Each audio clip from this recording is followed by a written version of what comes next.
Dad always really gives me a lot of credit for the friends that I have, and almost with some level of envy talks about my friends, and it certainly makes a lot of sense seeing the ragtag mob that's been up here so far. So.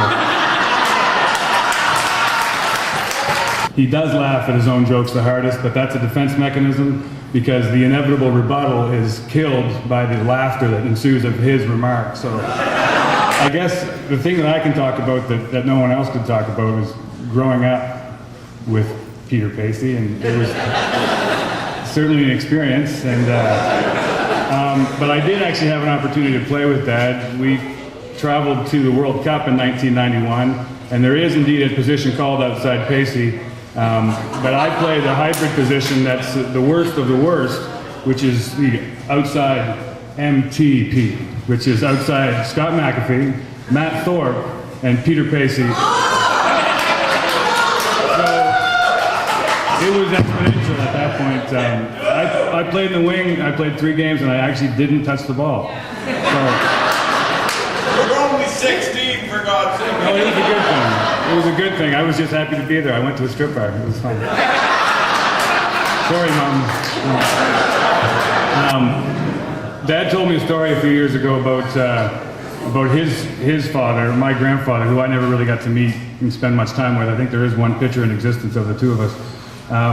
But this is probably a couple years ago. Dad was telling me what his father said about him, and he said he kind of went through the list of kids and said, you know, Tish is so-and-so, and Penny is so-and-so, and Margie is so-and-so, and Dad, Peter, your strongest attribute is your passion.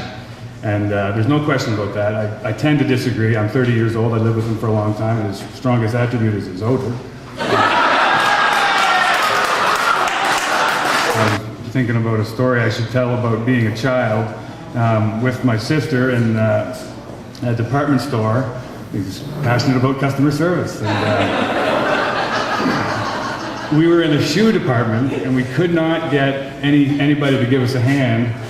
So Dad stepped behind the counter and got on the mic and started screaming into the microphone, "Can we get some assistance in the shoe department?"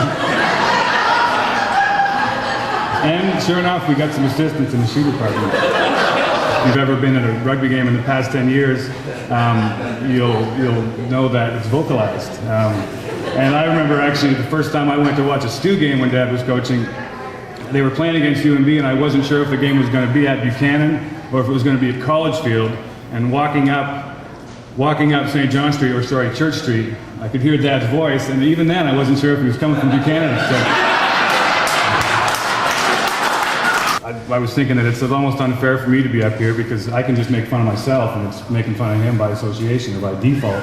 So I'm 30. I don't have a girlfriend or a house or a degree. So nice work, Dad.